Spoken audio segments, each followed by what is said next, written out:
The Tom Joyner family reunion, Labor Day weekend. What a place to be. We'll be in Orlando, and we'll be doing it big time.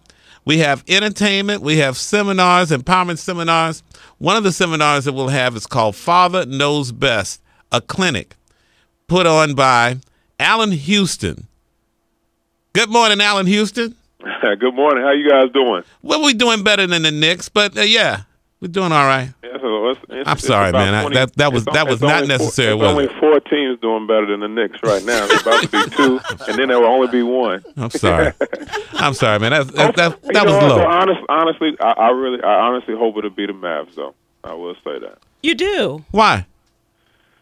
Well, I don't know. I mean, I just want. You don't like LeBron, D Wade, and Chris Bosh coming out the East? You know, I'd rather be us. That's all. He's assistant general manager of the New York Knicks, and so what y'all gonna do, man? You gonna get Chris Paul? we got some work to do. I mean, you know, I'm actually looking forward to for us to being healthy and having a training camp. You know, after you have a huge acquisition like we did. We actually had 2 over the last year, and one in the middle of a season, which is a big adjustment for everybody. And then you come into the playoffs, you know, ready and some rhythm, and then you have a couple of injuries. But you know what? I think it's a blessing in disguise. I'm an optimist, and you know, at the end of the season, everybody, all the guys said they were excited because they saw the potential. But you know, this is a process. You know, Donnie Walsh has done an incredible job rebuilding the franchise and, you know, getting us in a position to contend again. So, you know, everybody in New York and Knicks fans everywhere excited, but we still have some work to do. Yeah, you do, and you're gonna have some work to do down in Orlando. And I thank you for putting up. This is the basketball clinic you're gonna have, right? Yeah, I mean, you know, it started. That's nice. Yeah, it started 7 years ago as really a retreat, similar to kind of what you're doing on a smaller scale. But it was really my father would coach me in college, and great man, and you know, I just saw it as a unique opportunity to, you know, to train, you know, our young men. You know, my father being a coach, and what we saw was that a lot of men go into fatherhood like being a coach.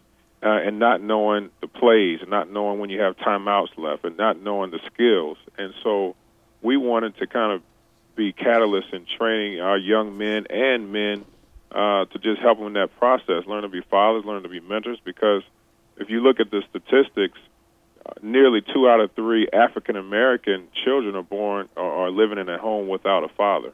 And to me, you know, and it's 24 million, period, in our country. So it's not about just fatherlessness, physical, biological. It's an emotional, it's a spiritual fatherlessness that we feel that we really need to not just, you know, entertain, but we need to kind of attack it head on. And I appreciate you realizing that. Yeah. Yeah, because we do Real Fathers, Real Men every week. Yeah. Where we award. So in your basketball clinic at the family reunion, what's the age limit? Can any Laker players come? Wow. Well, they got a new. They supposedly, I'm hearing they got a new coach now. So. Is that going to happen today? They announced Mike Brown. You know, I'm not sure officially, but I love Mike Brown. He's a great man. And, okay, but let me ask you this, Allan Houston: if he wasn't getting along with LeBron, how's he gonna get along with? How's Kobe looking?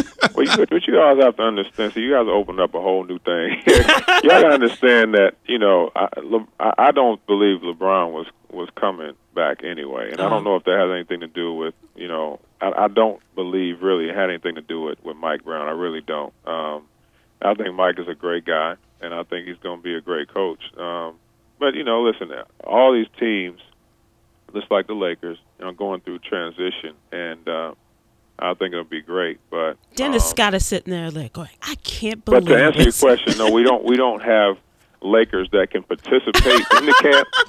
They can come. Look, Tom, they can come help us out and bring their sons or daughters.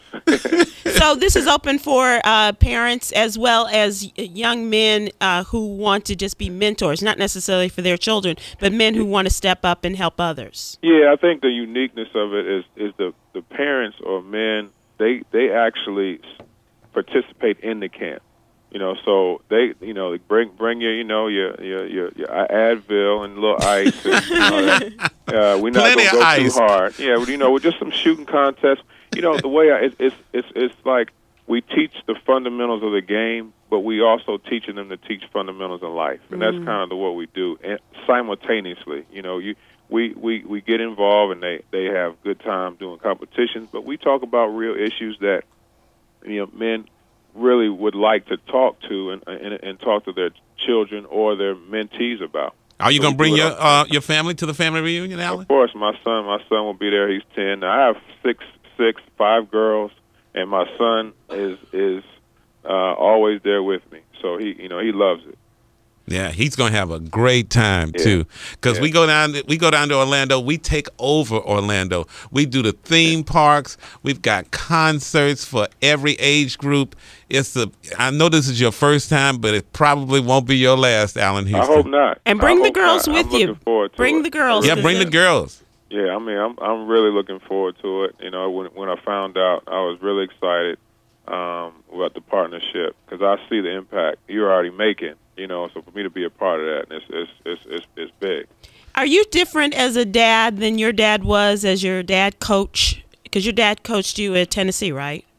Yes. I try not to be, because one of the things that made our we're actually working on a book now, and one of the things that made our situation kind of unique is because his personality, I think, allowed for it. Now, obviously, there were times when he was really tough on me in practice and those type of things, but the things that I learned from him while I was coaching was, just how to be a man, how not to make excuses and working and dealing with class, dealing with being a professional and all those things, we didn't win, we didn't win a championship or anything like that, but I never would have traded that for and, I learned the little things, and I think that's the little things, whether it's in sports or parenthood or coaching, the little things are what make, people what they are, and I think that's what I learned about being a father. And my cousin called me yesterday, and he said, man, just keep me in your prayers, because he didn't have a father, and he's like, I see that your dad taught you how to be one.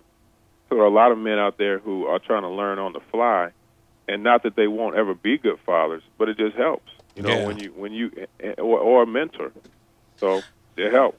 All right, Allan Houston, assistant manager, general manager of the New York Knicks. He's going to join us at the family reunion September 1st through the 5th, Labor Day weekend, 5 days, 4 nights at the Gaylord Palms. We'll have Jennifer Hudson, Kenny Babyface Edmonds, and his brother, Kevon. Brian McKnight, his sons, Brian and Nico, and his brother, Claude McKnight. And now Allan Houston and the Houston Clan. It's going to be a good time, man. I look forward to it. I really do, too. Hey, man, thanks for helping out. Thank you. All right. Good luck with the Knicks. All right. Go Heat. Hey.